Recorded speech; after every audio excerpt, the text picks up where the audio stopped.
어떻게 귀신을 쫓아내는가? 좀 센 제목인데 이렇게 조금 세게 제목을 지은 이유가 있으니 여러분들 오늘 말씀을 잘 들어주시기 바랍니다. 설교를 듣다가 하지 말아야 될 금지 행동은 생각하는 것입니다.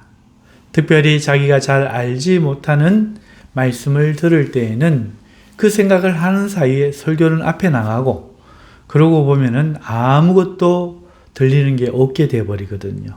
그러니까 판단은 설교가 다 끝난 후에 하셔도 늦지 않습니다. 그러니 들을 그때 그냥 맞다, 아니다 이것만 생각하시면서 말씀의 진리를 잘 듣고 나면 성령께서 그 안에서 새로이 조명하여 하나님 말씀을 깨닫게 하여 주실 줄 믿습니다. 오늘 본문에 예수님께서 귀신 들려 말 못하는 그리고 눈먼 사람을 고치신 이야기가 나옵니다. 오늘은 믿는 사람과 귀신을 쫓아내는 일에 대해 말씀을 드려보고자 합니다. 오늘날 그리스도인들 중에서 귀신을 쫓아낸 경험을 해본 사람이 과연 있을까? 아니, 귀신 들린 사람을 본 적은 있는가? 이렇게 질문을 할 정도로 이 일은 사실 흔한 일이 아닙니다. 오늘날 교회에서 굉장히 희귀한 편이죠. 하지만 성경에는 많이 나옵니다. 그리고 유튜브를 통해서 우리는 귀신을 축사하는 어떤 영상을 볼 수도 있고 기도원에서 전해지는 이야기로 귀신 들린 사람들에 대한 이야기를 듣기도 합니다.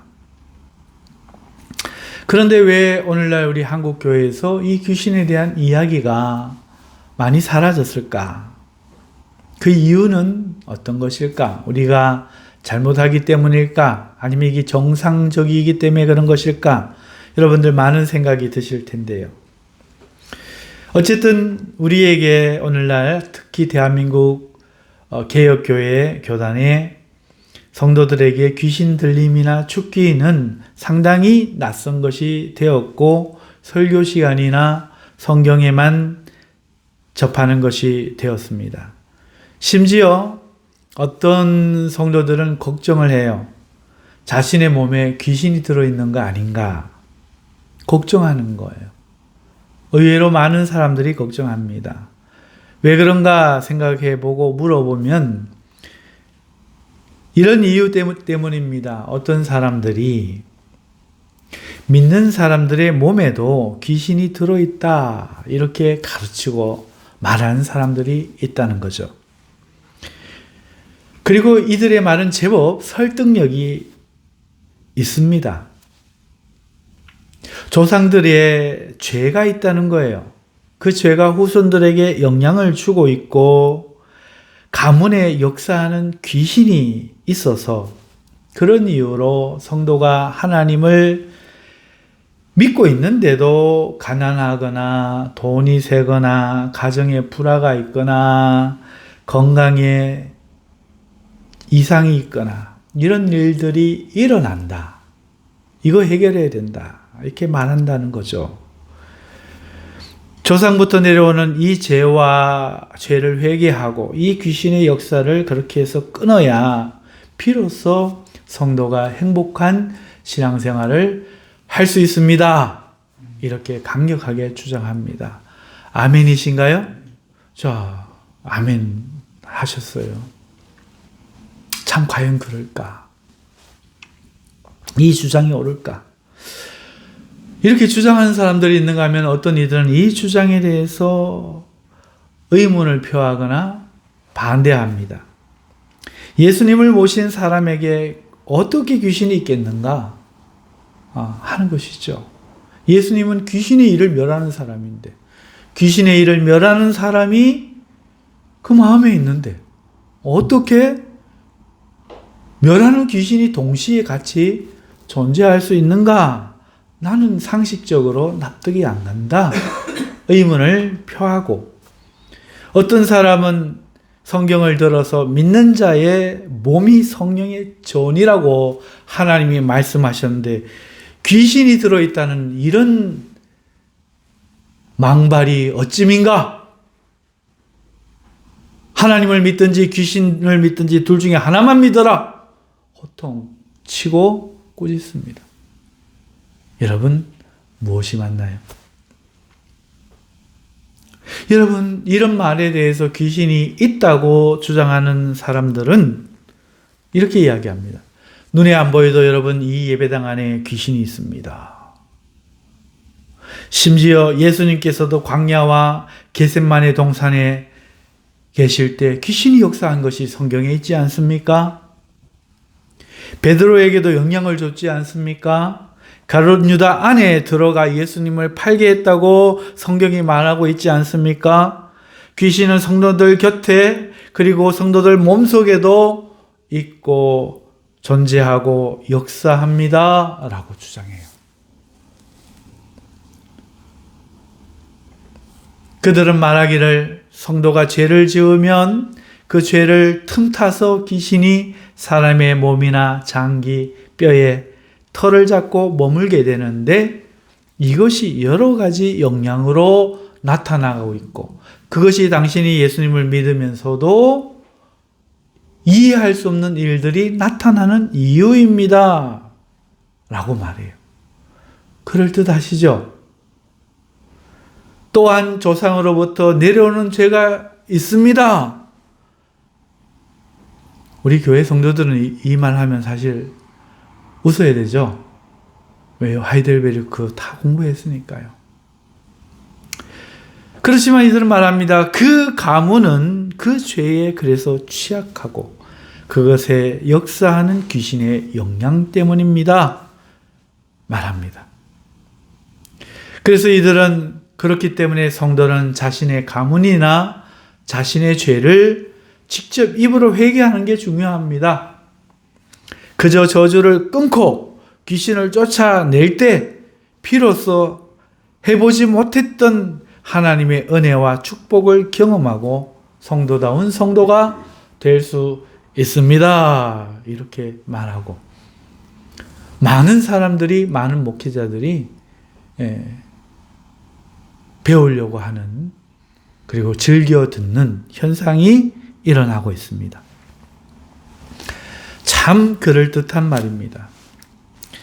참 뭔가 그런 게 있지 않을까 한편 생각할 수 있는 그런 주제라 할 수 있겠습니다. 하지만 반대하는 이들은 그럼 어떻게 말합니까? 이렇게 말합니다. 그러면 예수님께서 자신을 믿고 난 후에 제자들에게 반드시 너희가 회개해서 너희 안에 귀신들을 죽게 해야 한다 하고 가르치시거나 자신의 제자들에게 한 번이라도 죽기를 하셨거나 복음서 외에 서신서에서 그에 관한 내용을 한 번이라도 언급한 적이 있는가? 없지 않느냐?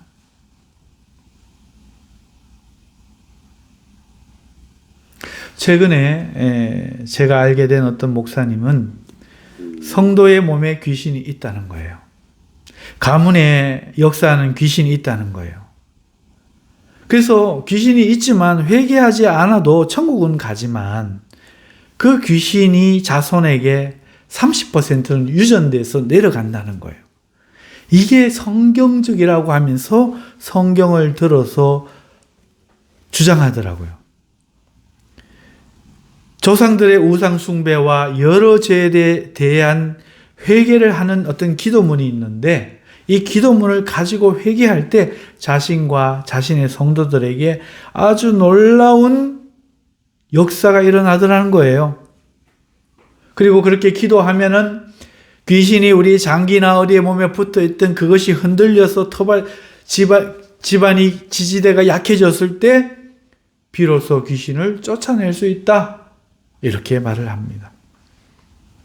그래서 그 근거로 드는 주장들을 모두 찾아보았으나 그 본문들은 그가 주장하는 것을 증거한다라고 볼 수 없거나 전혀 다른 내용이었습니다. 그게 어느 정도 심한가 하면요. 복음서에는 5복음서가 있대요. 마태복음, 마가복음, 누가복음, 요한복음, 그리고 내가복음. 사람들은 내가 믿고 싶은 대로 취사 선택해서 믿는 복음이 따로 있다는 거죠. 그만큼 한 하나님을 두고 한 예수님을 두고 안재홍이는 내가 하나님이다. 내가 재림한 예수다. 그러다가 그가 죽으니까 그는 선지 엘리야다라고 묘비명에 써놓고 부인 장길자가 내가 이번에는 하나님 어머니다. 이걸 성경적이라고 믿고 성경대로 믿어야 구원받는다고 이 앞에 날마다 전도하고 있는 사람들을 저는 몇 번이고 만났습니다. 그걸 성경적이래요. 자기들도 성경 갖고 주장하는 거예요. 하물며 이런 귀신에 대한 내용, 성경 가지고 얼마나든지 주장할 수 있겠지요. 그렇다고 성경적이 되진 않습니다. 어떻게 성경적이 됩니까? 하나님께서 성경에 말씀하신 그 의도대로 해석이 되어야 성경적인 것이고, 그러면 그 성경적인 해석은 어떻게 성도가 알 수 있습니까? 아무도 모르고 놀랍게도 성령이 증거해주는 사람, 택한 사람들만이 깨달을 수가 있는 거예요. 물론 성령께서 그렇게 깨닫게 해주실 때 우리의 논리와 문맥을 이해하게 하시고 모든 경험들을 사용하셔서 우리가 합당한 이유들로 깨닫게 해 주십니다. 하지만 그렇기 때문에 깨닫는 것이 아닌 것은 그것을 그대로 전해도 성령의 역사를 못 받는 사람은 전혀 깨닫지 못한다는 것. 그래서 지혜와 말에 있지 아니하고 하나님의 성령으로 오직 깨달아지는 줄 믿습니다. 만약 이것이 깨달아진다면 그 사람은 정말 복받은 사람이겠죠. 여러분, 성경을 가지고 주장한다는 거예요. 하지만 전혀 다른 내용이었어요. 하지만 이것을 가지고 이 시간에 제가 그것을 말씀드릴 수는 없습니다. 왜냐하면 이 시간은 그것에 대해 반박하는 시간이 아니라 오늘 본문을 통해서 강해를 해 나가던 과정의 순서가 되어서 오늘 본문을 살피는 것이기 때문에 그렇습니다. 다만 이런 일이 있어서 잠시 언급을 하면서 오늘 본문을 통해서 귀신을 어떻게 성도가 쫓아낼 수 있는가? 예수님이 쫓아내셨으면 우리도 쫓아낼 수 있는가? 어떻게 그런 일이 우리 자신에게 혹은 다른 사람에게 나타나게 우리도 할 수 있는가? 하는 것을 단지 이 본문을 통해서만 살펴보도록 하겠습니다. 하지만 이러한 많은 잘못된 주장이 성도들이 귀를 기울이고 있기 때문에 영향을 주고 있다는 이 사실을 우리가 기억하고 경각심을 가져야 합니다. 자, 오늘은 그래서 귀신에 대한 내용이 나온 김에 본문을 통해서 귀신을 내어쫓는 것에 대해서 그리고 귀신의 나라와 하나님의 나라에 대해서 말씀을 살펴보고자 합니다. 오늘 본문에 귀신 들려 눈 멀고 말 못한 사람이 나오지요. 여러분, 오늘 귀신 들린 사람의 증상이 뭡니까? 귀신은 여러 증상을 일으켜요. 본문에서는 사람의 신체 중 얼굴의 이목구비에서 눈과 입의 기능을 가로막은 귀신의 역사를 볼 수 있어요. 눈이 상하지 아니하였는데 입의 구조가 정상인데 귀신 때문에 못 보고 말 못할 수도 있다는 것을 보여주고 있는 거죠.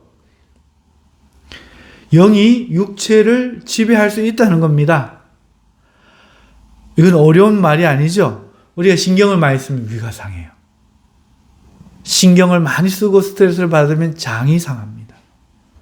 여러분, 우리 장기도 정신의 지배를 받거든. 정신, 안 보이는 것 아닙니까? 영의 세계는 육체를 만질 수 있습니다. 그러니 이 귀신도 사람 몸에 들어가면은 이렇게 정상적인 육체 기능조차 할 수 없게 한다는 것을 우리가 먼저 생각을 해봐야 되겠습니다.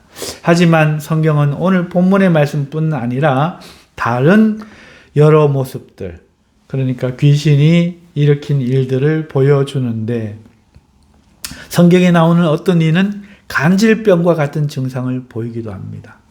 그리고 어떤 이는 군대 귀신처럼 아주 사납고 힘세서 난폭해서 정상적인 삶을 살 수 없는 모습을 하고 있음을 보여주기도 합니다. 또 어떤 이는 귀신이 아예 이지를 장악하여 막 귀신이 사람 입을 빌려 말하고 소리치는 것도 성경에 나오죠. 또 신약성 서신에 오면 귀신이 점을 치게 하면서 사람과 공생하는 희한한 관계도 보여줘요. 한마디로 귀신은 사람이 다양한 것처럼 다양하다는 거죠. 똑똑한 놈, 미련한 놈, 힘센 놈, 난폭한 놈, 비겁한 놈, 비열한 놈, 눈 안 보이는 놈, 말 못하는 놈, 많다는 거예요. 이런 귀신들은 사람의 몸에 들어갈 수 있다는 거죠. 그리고 그 숫자는 군대 귀신처럼 많을 수도 있고 적을 수도 있으며, 그 증상은 귀신의 다양성만큼 다양하게 나타난다. 그래서 예수님도 이 땅에 오셔서 귀신을 쫓아내는 일을 많이 하셨고, 또 예수님은 인자에 온 것은 귀신의 일을 멸하려 함이라 말씀하기도 하셨죠.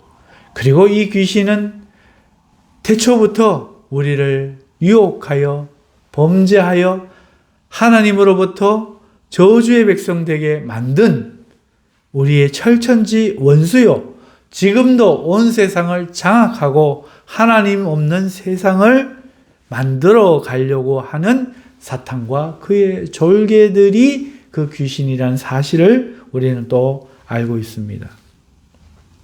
자, 그런데 여러 증상들이 있는데 성경 어디에서도 이 모든 내용 가운데 한결같은 내용이 하나 있어요. 한결같은 내용이 있어요. 지금 다 못 보니까 제 말을 들어주세요. 무엇일까요? 그것은 귀신 들린 사람이 믿는 사람이었다는 말은 한마디도, 그런 내용은 한 곳도 없다는 거예요. 귀신 들린 사람이 예수님 믿는 사람이었다는 것은 단 한 군데도 안 나와요. 오늘날 경험에 의해서는 내가 교회 다니고 있었는데 예수 믿고 있었는데 귀신 들려 있었는데 어느 날 목사님 만나서 죽기 받고 귀신 나갔다, 이런 얘기는 들려요. 그러니까 어떤 사람은 예수 믿는 사람에도 몸에도 귀신이 있다, 이런 말은 들려요. 하지만 성경에는 귀신 들린 사람이 예수님을 믿던 사람이었다는 내용은 어디에도 없다 하는 거예요. 그들 모두가 예수님께 구원받기 전에 귀신이 든 것이며, 예수님을 만나고 난 후에는 그 귀신이 쫓겨났습니다. 그 후에는 그들이 예수님을 믿기도 했고요. 그리고 믿었다는 말이 없는 어떤 사람들은 일상의 삶으로 그냥 돌아갔겠지요. 그 후에 귀신이 또 들어갔는지 어쨌는지 우리는 알 수 없습니다. 어떤 이들은 마태복음 오늘 12장의 본문 뒤에 나오는 43절에서 45절을 근거를 대면서 악한 귀신이 더 들어간다 주장을 합니다. 한번 보실까요? 43절이죠. 더러운 귀신이 사람에게서 나갔을 때에 물 없는 곳으로 다니며 쉬기를 구하되 쉴 곳을 얻지 못하고 이에 이르되 내가 나온 내 집으로 돌아가리라 하고 와 보니 그 집이 비고 청소되고 수리되었거늘 이에 가서 저보다 더 악한 귀신 7을 데리고 들어가서 거하니 그 사람의 나중 형편이 전보다 더욱 심하게 됐느니라. 이 말씀을 가지고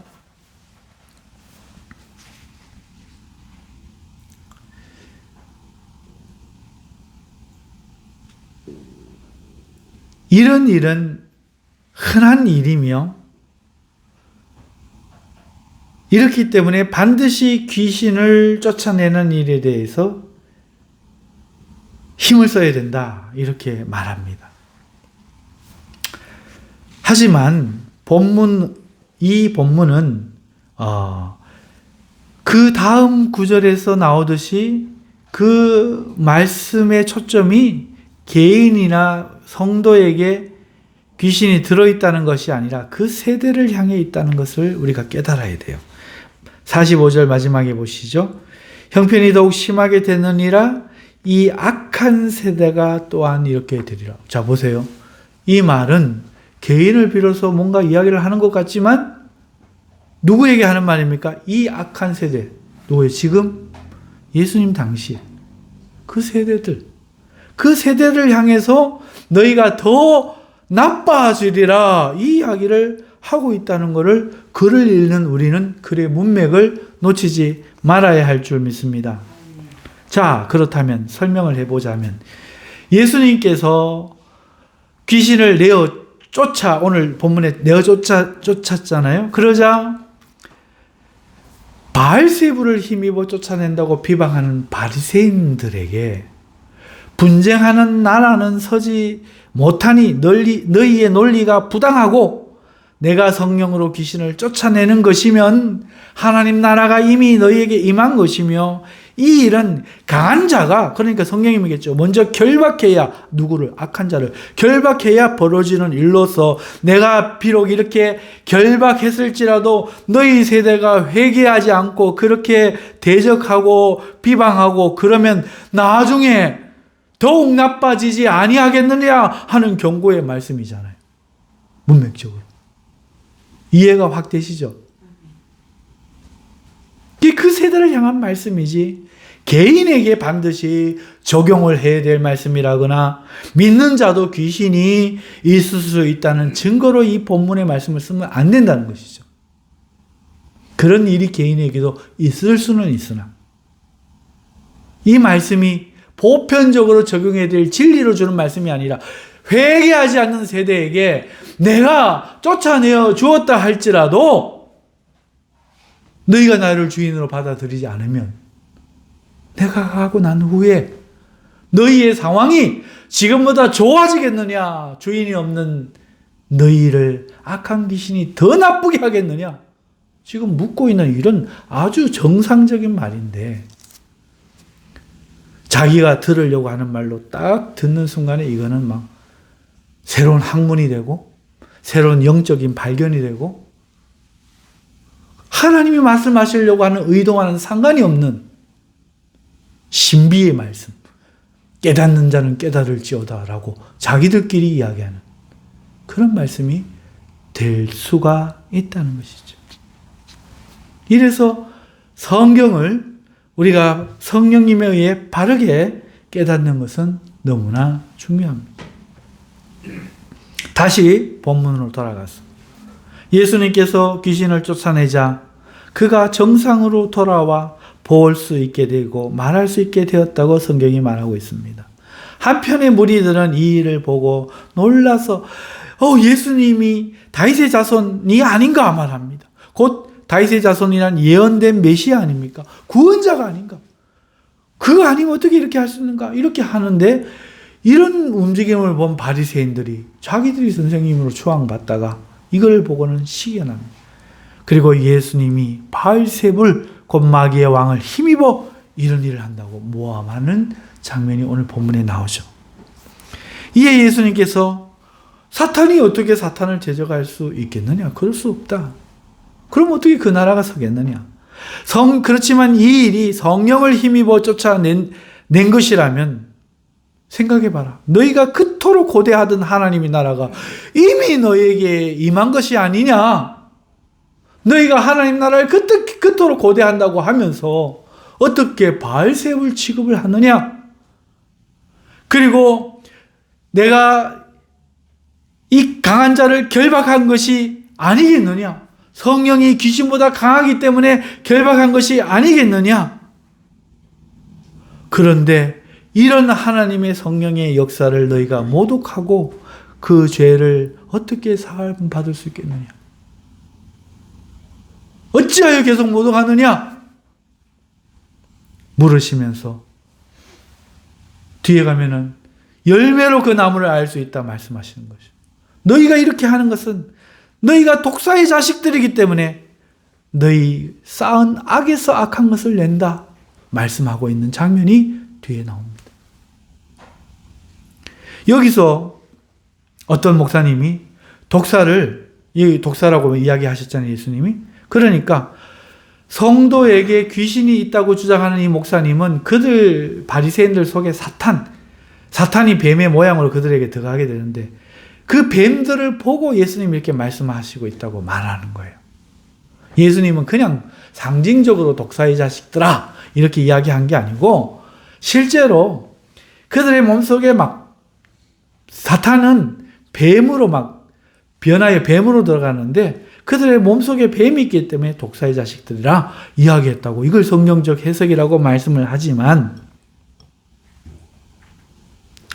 말 그대로 이 말은 아담의 원죄로 타락하여 사탄의 권세에 떨어져서 사탄처럼 사탄의 성질을 가지고 타락한 인류의 모습을 독사의 자식이라고 부르는 말이지, 어떻게 이것이 그들 속에 뱀을 보고 독사의 자식이라고 불렀다고 하는 말씀이라고 해석할 수 있겠습니까? 이것은 부적절하죠. 아마 그렇게 수능을 친다면 단번에 떨어질 겁니다.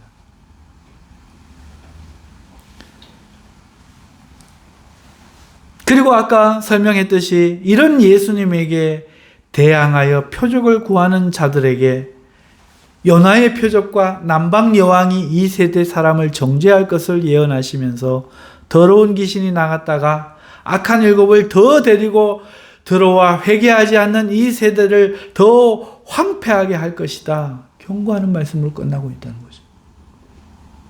자, 질서정연하고 논리정연하고 문맥이 순하게 한 말씀으로 이어지고 있는데도 어떻게 어떤 부분을 탁탁탁 끄집어내가지고 그 말씀만을 이렇게 해석하는 것이 맞겠습니까? 자, 그러면 오늘 이 본문에서 예수님은 귀신을 어떻게 쫓아내셨습니까? 우리는 귀신을 쫓아내는 방법을 어떻게 알고 있어요? 여러분은 어떻게 알고 있습니까? 대부분 예수의 이름으로 명하노니 귀신아 떠나가라 명령하는 것을 올릴 것입니다. 왜냐하면 성경에 예수의 이름으로 귀신을 쫓아내는 장면이 여러 나오죠.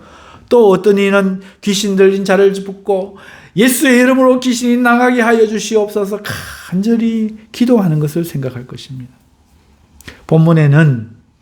본문에서는 예수님이 어떠한 방법으로 치료하셨는지는 나오지 않아요. 다만 그 본질이 무엇인가를 말씀하고 있어요. 귀신을 어떻게 해야 이 귀신이 나가는가 방법은 나오지 않지만 본질이 무엇인가 말씀하고 있는데 그 본질은 무엇입니까? 오늘 본문에 나오죠. 성령을 힘입어 귀신을 내쫓았다는 거예요. 본질은 성령을 힘입어 쫓는 거예요. 내 힘이 아니고 방법이 아니고 성령의 힘입으면 찬송불로도 나가고 성령을 힘입으면 명령에도 나가고 성령을 힘입으면 마음으로 미리 꾸짖어도 나가고 예수님 그렇게 하셨잖아요. 본질이 뭐다? 방법이 중요한 게 아니라 본질이 성령을 힘입는 것이다. 우리 권사님이 장폐색이 오셔가지고 굉장히 고통을 받는 가운데 제가 기도를 해도 안 낫는 거예요. 본인이 기도해도 안 낫는 거예요. 아픈 거예요. 그런데 갑자기 하나님이 감동을 주시는 것 같아요. 마음의 614장 찬송을 불러라. 이런 감동이 오더라고요. 얼마나 아프셨나 못 박힌 그 손과 발. 병원인데, 응급실인데 부르라는 거예요. 그래서 불렀어요. 나지막히. 조금 전까지 아파서 몸부림치던 권사님이 1분도 안 돼서 잠드시는 거예요. 너무 놀랐어요. 하나님이 하기를 원하시는 방법이 있어요. 하지만 방법이 중요한 게 아니라 그가 하신다는 본질이 중요한 거죠. 마찬가지라는 거예요. 하나님이 우리에게 은혜를 주실 때 한 가지 방법으로만 안 주세요. 그러면 그 방법을 하나님 대신에 붙드니까. 하나님은 다양한 방법으로. 하나님은 그 방법이 아니라 그릇이 아니라 본질을 붙들게 항상 형상화하지 못하도록 믿음으로만 하나님을 붙들도록 하나님은 우리를 인도하고 계십니다.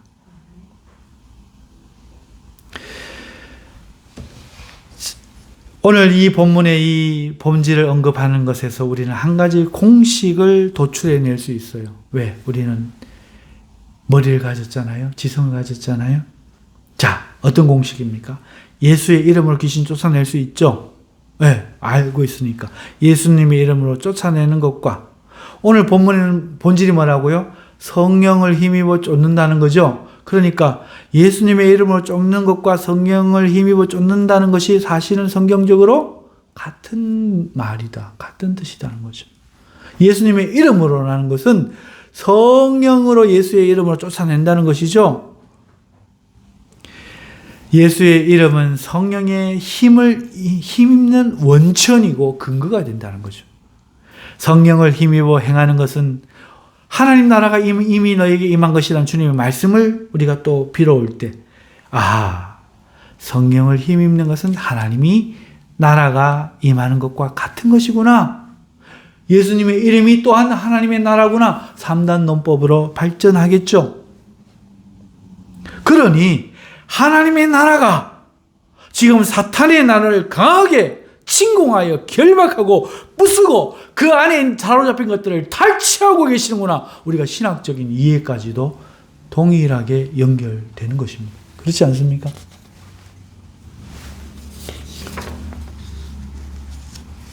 그러므로 오늘 귀신이 나가는 것은 하나님의 나라가 예수님을 통해서 예수의 이름을 통해서 성령을 힘입어서 지금 사탄의 나라를 침공하여 그에게 사로잡혔던 자를 구원하시는 영적 전쟁의 현상이구나. 할렐루야. 이것이 귀신을 쫓아내는 본질이라는 거죠. 한마디로 하나님 나라가 임해야 사탄이 무너지고 사탄의 나라가 무너지고 하나님 나라는 성령의 역사로 나타나며 예수의 이름을 통해서 나타나는 능력이라는 것을 말씀하고 있다는 거예요. 여기서 중요한 것 한 가지. 여러분, 본문에 없는데 생각해야 될 게 하나 있어요. 여러분들 잘 아시는 건데요. 굉장히 중요합니다. 예수님은 이 성령에 대해서 어떻게 말씀하셨죠? 그는 진리의 영이다. 또 내가 말한 진리로 너희를 가르치시리라. 이렇게 말씀하셨던 요한복음의 말씀 기억나십니까? 그렇다는 것은 하나님 나라는 어떤 나라냐가 설명되는 거죠. 진리의 나라죠. 하나님 나라가 사탄 나라를 부순다면 진리의 나라가 거짓의 나라를 부수는 거죠. 아멘. 그러니까 그 진리 자체가 성령의 증거며 역사며 따라서 성도에게 진리가 들어오면 그가 이미 하나님 나라가 되는 것이에요. 아멘. 오늘날 왜 교회에 귀신 들린 모습이 그렇게 정상적인 교회는 안 보이고 이상한 데만 보이냐? 진리를 배우면 저절로 없어지니까. 왜? 진리의 나라가 하나님 나라이기 때문에. 빛이 켜지면 어둠이 막 소리를 지르면서 물러나죠? 예? 안 가려고 발버둥 치고 저 창문에 들으려고 막, 고함 치고 있죠? 아니요. 그냥 없어져요. 그러니 우리가 여기서 발견할 수 있는 중요한 한 가지. 뭡니까? 진리를 알아야 된다. 진리가 너희를 아멘 자유케 하리라. 귀신을 쫓아낼 필요가 아예 없을 수도 있다는 거예요.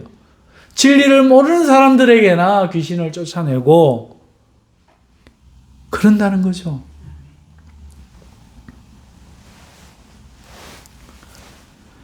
오늘 본문에서 하나님의 나라가 되면 무슨 일이 일어났는가 하는 거예요. 그러면 사탄의 나라가 무너지고, 그러니 사탄이 결박되어 사탄이 쫓겨나고 귀신이 떠나가고 사람들은 회복되더라. 이것을 오늘 말씀하고 있는데, 이거를 뭐 조상들의 죄 때문에 뱀이 들어갔다, 귀신이 들어갔다, 실처럼 가는데 그게 굵어진다, 그 여러 현상을 이렇게, 그거는 그런 나쁜 일들이 있는 건 말씀대로 안 살아서 그래요. 복 받을 짓을 안 해서 그래요. 건강을 안 돌봐서 그래요. 왜 귀신 탓을 돌립니까? 이 나라가 잘못된 건 정부 탓이다, 우리가 불행한 것은 정부 탓이다 하는 것과 뭐가 다릅니까? 남 탓하는 것과 뭐가 달라요? 오늘 우리는 얼마든지 성령을 힘입어 진리로 살며 우리를 건강하게 하고 우리를 행복하게 만들 수 있는 기회가 있음에도 불구하고 귀신 탓이나 하는 거, 과연 하나님 뜻일까요? 여러분, 성도가 예수를 믿고 그의 이름을 믿으면 성령이 그에게 역사하기 시작하시는데, 그에게 역사하는 어떤 사탄의 일들이 있었다면 그 진리를 알 때 그 사탄의 역사가 멸하여지는 거예요. 그 진리가 그에게 역사하는 한 다시는 그 사탄의 지배하에 안 들어가는 거예요. 왜? 그 진리를, 사탄의 진리를 따라야 사탄의 지배하에 들어가는데 하나님의 진리를 따르는데 어떻게 들어가겠어요? 왜? 성령이 더 강하기 때문이죠. 아멘? 그러니 너희가 성령으로 살면 어떻게 해야 된다? 성령으로 행할지니라. 그런데 간혹 사람들은 생각해요. 진리를 모르니까. 예수님 믿는 자도 귀신 들 수 있는가? 예수님 믿는데 나도 귀신이 있을까? 기도원에 가니 그런 말들을 하던데, 잘 믿는 뜨거운 사람이 그런 말 하던데, 자꾸 사람이 휘둘리니까 쫓겨다니죠. 여러분, 이렇게 생각해 보세요. 예수를 믿는 자와 예수를 믿으러 온 자가 같을까요? 오늘 교회에 예수를 믿고 있는 자와 믿으러 온 자가 같을까요? 다릅니다. 그것은 다른 거예요. 예수를 믿고 그의 이름을 영접하고 그리하여 성령을, 약속받은 성령을 받고 이렇게 한 사람은 귀신이 그를 더 이상 장할 수 없음을 우리 앞에 아멘하지 않았습니까? 하지만 예수를 믿으러 온 사람은 믿으러 온 것이지 아직 믿지 않은 사람이기 때문에 거듭난 사람이 아니에요. 그냥 육체만 교회에 다니는 사람이 귀신 들 수 있을까요? 귀신이 있을 수 있을까요? 있겠죠. 그러다가 어느 날 말씀을 통해서, 집회를 통해서 예수님을 영접하고 경험하면 귀신이 나. 내가 예수님을 믿고도 귀신 있는 줄 모르고 있다가 귀신 죽게 하고 이렇게 말하면 이제 이해가 가실까요? 많은 사람들이 진리가 나를 자유케 하는 줄 모르고 자꾸 종교생활로 교회만 다니는 거예요. 믿으러 온 거죠. 하지만 삶의 권위로, 삶의 자신이 걸어야 될 길로 예수님을 한 번도 진심으로 따라본 적이 없으니까 여전히 육체로 산 사람이었을 뿐이에요. 이건 서로 다른 거예요. 여러분, 예수님을 믿는다는 게 어떤 뜻이에요? 예수님이 하나님의 아들이심을 믿습니까? 마음속에 믿습니까? 그 믿으면 구원 받습니까? 이게 아니에요. 예수님을 믿는다는 것은 그 제자들이 목숨을 걸고 예수님의 말씀을 따라 갔던 것처럼 그런 거예요. 자신의 죄를 인정하고 고백할 뿐만 아니라 죄사함의 길을 열어주신 그 주님을 기뻐 환영하고 영접하고 그를 붙들고 의지하고 이제는 주인으로, 이제는 하나님인 줄 알고 믿으며 그의 말씀대로 사는 거예요.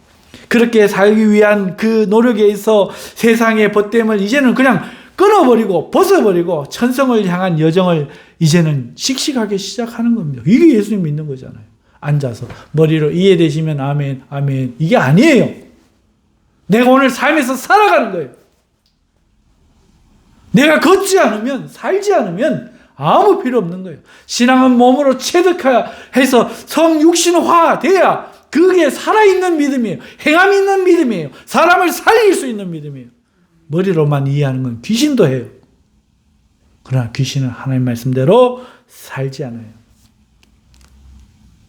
성경을 몰라도 귀신을 대적할 능력이 없다고 할지라도 하나님의 말씀으로 예수님을 구주로 믿고 주님 믿고 사는 그 사람은 하나님의 사람이고 귀신이 손못댑니다. 86 아시안게임인가에 마라톤 금메달을 땄던 그 어떤 여자,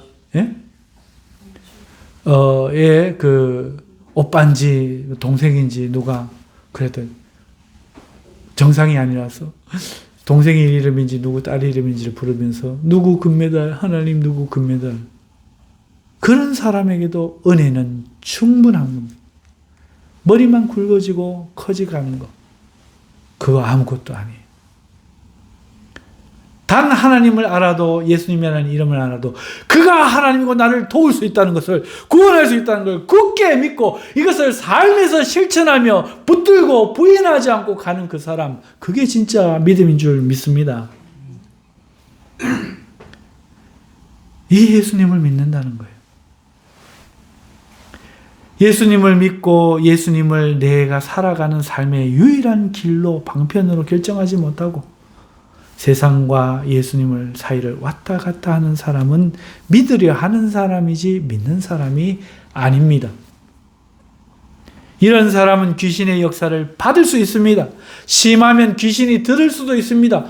귀신 드는 것과 귀신의 영향을 받는 것 또 다른 거예요. 베드로 사도도 베드로전서 5장 8절에 근신하라 깨어라 너희 마귀 대적 마귀가 우는 사자같이 두루다니며 삼킬 자를 찾나니 라고 하였습니다. 영적으로 잠들어 세상과 벗할 때 악한 마귀에게 삼켜질 위험이 있다는 거예요. 이 말은 진리 안에 있으면 절대로 안 삼켜진다. 그게 깨어있는 거예요. 반대로 진리를 떠나서 세상의 것들에 취해 있으면 잠든 것이고 세상 아래에 있으니까 마귀가 삼킬 수 있다. 말씀을 정리합시다. 어떻게 귀신을 쫓아낼 수 있습니까? 첫째, 자신에게 귀신을 쫓아낼 수 있다면 내가 그 귀신 하나를 뽑아내려고 하는 것이 아니라 그냥 예수님 믿으면 돼요. 그의 이름으로 주어지는 성령을 힘입으면 저절로 쫓겨나요. 그의 성령에 힘입어 진리를 알아가고 무장하는 동안에 귀신은 몸붙일 데가 없어요. 그 안에서 귀신은 머물 수가 없고 그의 몸은 하나님의 거룩한 성령의 전이 되는 줄 믿습니다. 자, 그렇다면 다른 사람에게는 어떻게 귀신을 쫓아낼까요? 오늘 본문 말씀으로 보자면 성령을 힘입으면 돼요. 그렇지 않습니까? 그럼 어떻게 성령을 힘입어요? 간단하죠. 예수님은 이런 이유는 기도 외에는 나감이 없다 말씀하고 가르쳐 주셨어요. 변화산 아래에 귀신 들려 간질병하는 불에도 넘어지고 물에도 넘어지는 그 아이에게 예수님이 고쳐주셨을 때 제자들이 그렇게 가르쳐 주셨습니다. 즉 하나님께 구하면 된다는 거예요. 하나님께 기도하면 하나님은 그에게 성령의 권능을 더하여 주셔서 그 성령을 힘입어 모든 믿는 자가 할 수 있다는 거예요. 문제는 믿지를 못하는 거죠. 하나님이 나에게 성령으로 귀신을 쫓아낼 수 있는 권세를 주실 수 있다 말씀해도 못 믿는 거예요. 안 믿어지는 거예요. 용기가 안 생겨요. 안 믿어지니까. 했다가 안 되면 어떡할까? 달려들면 어떡할까? 믿음이 없는 본인 탓이에요. 겨자씨 하나님만한 믿음만 있으면 된다라고 하시잖아요. 믿는 게 중요해요. 성도에게 요구하는 것은 유일하게 믿음이에요. 하나님을 기쁘시게 하기 위해서는 믿음이 없이는 할 수 없다 말씀하는 거예요. 하나님을 믿는 게 뭡니까? 그가 계신 것과 하나님이 계시니 귀신 쫓아내리라. 그가 자기를 찾는 자에게 상 주시는 이심을 믿. 내가 이렇게 기도하면 내게 기뻐하여 응답하여 주실 줄 믿어야 되는 거예요. 이 믿음 갖기가 얼마나 어렵습니까? 그러니 그 마음부터 회개해야 되는 거예요. 다인에게 어떻게 귀신을 쫓아냅니까? 성령을 힘입으면 돼요. 그러면 믿고 기도하면 됩니다. 그가 믿고 기도하게 되었을 때 그에게 성령이 힘입혀지면 그는 예수의 이름으로 귀신을 쫓아낼 수 있고 그 사실을 성령도 아는 거예요. 저거 성령을 힘입어 하는지 아닌지. 내가 예수도 알고 바울도 아는데 니는 누구 할지 아이고 무서워라 할지 귀신도 아는 거예요. 간단하잖아요. 자, 하지만 여기서 그치면 안 됩니다. 내가 그 귀신을 쫓아냈지만 힘입어 쫓아냈지만 그가 진리를 안 받아들이면 그건 구원은 아니라는 거죠. 한편에서는 그 목사님의 말이 이런 법원정에서는 맞을 수 있죠. 그 구원이 아니에요. 그러면 어떻게 해야 됩니까? 우리가 이미 앞에서 다 상고한 것처럼 반드시 예수 그리스도와 하나님의 나라에 대한 진리를 가르쳐 그가 진리를 소유하게 해야 되는 거죠. 그럴 때 그는 진리로 지켜지면 비로소 진리로 안전하게 되는 거죠. 못 들어가는 거죠. 성경에 보면은 예수님이 3년 반 공생애 동안에 2년 반 이상 귀신을 쫓아냈고 굉장히 했고 이 귀신 쫓아내는 게 중요한 일이다. 하지만 그 3년 반 내에 하셨던 건 하나님 나라에 대한 전파였어요. 하나님의 나라는 이만큼 이야기하셨고 귀신은 이만큼 이야기했는데 굳이 이만큼 하면은 저절로 하나님 나라가 귀신 나라를 쫓아내기 때문에 하셨던 이만큼 한 나라를 굳이 놔두고 굳이 요거 한 개를 끄집어갖고 귀신 쫓아냅시다. 귀신 저갑시다. 귀신 합시다. 이게 뭐예요?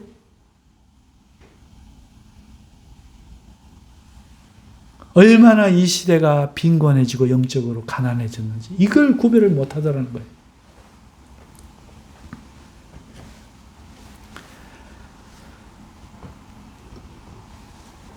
여러분, 죄를 회개한다는 것은 중요한 일이죠. 반드시 죄는 회개해야 합니다. 그러나 우리 몸에 있는 뱀을 쫓아내기 위해 회개해야 하겠습니까? 아니면 진리를 힘써 알고 믿어서 저절로 하나님 나라가 우리 가운데 임하여 귀신을 멸하는 이것을 위해 우리가 힘써야 되겠습니까? 당연한 거 아닙니까? 이 선택이 어려운가요? 지혜로운 자들에게 결코 어려운 판단이 아니에요. 귀신과 싸워갖고 내가 한 개 일일이 회개해갖고 어떻게 하려고 할 게 아니라 하나님을 경외하고 믿고 하나님이 내게 성령으로 임하시면 내가 하나님이 나라가 되면 내게 진리가 임하면 저절로 사탄의 나라는 멸하여질 줄 믿습니다. 순서가 잘못된 거예요. 무엇이 중요한지를 모르는 거예요. 무엇이 중요한디? 자꾸 중요한 하나님 나라를 놔놓고 치유가 중요하다. 마음의 치료가 중요하다. 내적 치유가 중요하다. 귀신의 치유가 거듭난 날이 중요하다. 헌금하는 게 중요하다. 고기 안 먹는 게 중요하다. 주의를 지켜야 되냐 안식일을 지켜야 되냐. 전부 주변머리 거란 말이에요. 전부 마귀가 속이는 거란 말이에요. 오늘 내가 하나님의 나라이냐? 이것보다 더 중요한 것은 아무것도 없다고요.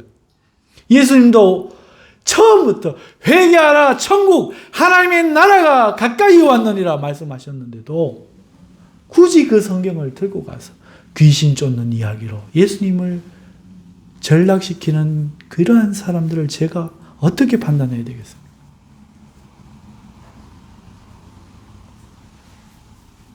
지혜롭진 않는 거예요. 그거는 분별을 못하는 거예요. 마귀와 싸우기 위한 성령의 전신갑주를 한번 여러분 떠올려 보십시오. 이것으로 말씀을 마치려고 합니다. 성령의 전신갑주가 뭐예요? 구원의 투구, 의의 흉배, 진리의 띠, 평안의 복음의 신, 믿음의 방패, 말씀의 검 아닙니까? 이게 뭘 향하고 있어요? 이 모든 것들을 하나로 묶고 있는 교집합, 이것을 갖고 싸우고 있는 그 범주, 카테고리, 그게 무엇입니까? 바로 진리에 대한 이해 아닙니까? 구원이 무엇인지를 우리 머리로 이해하라는 게 구원의 투구잖아요. 주께서 주시는 의가 무엇인지 심장에 붙이라는 거, 그걸 믿음으로 붙이라는 그 이해를 말하고 있는 거잖아요. 우리 약한 이성이 어떻게 해서 힘을 얻을 수 있습니까? 이 진리로서 띠를 띠어 힘을 얻으라는 이해잖아요. 복음이 주는 평안한 복음의 신은 뭡니까? 이 복음이 우리를 구원하셨다, 새 시대를 이루게 하셨다 하시는 이 새 시대의 새 길에 대한 이해잖아요. 율법을 지킴이 아니라 예수를 믿음으로 하나님이 우리를 기뻐 받으신다. 이 이해잖아요. 무엇보다도 이러한 구원의 도리를 믿음으로 가지고 다른 세상의 생각들을 방패해라. 믿음에 대한 이해잖아요. 말씀으로 대적하라. 말씀을 이해할 수 있는 일이잖아요. 사랑하는 성도 여러분, 성경의 천신갑주 바로 진리에 대한 카테고리로 묶여 있습니다. 오늘 귀신을 어떻게 쫓아낼 것인가? 우리가 오늘 본문의 말씀을 가지고 살펴보았습니다. 사랑하는 성도 여러분, 더 어떤 것들을 반박하지 않아도 오늘 본문의 말씀만 가지고도 이것을 분명히 2번, 3번 생각하시고 들으시고 정리하신다면 여러분 삶의 귀신에 대한 문제는 이제 손 놔도 될 줄 믿습니다. 기도하겠습니다. 걸어가시는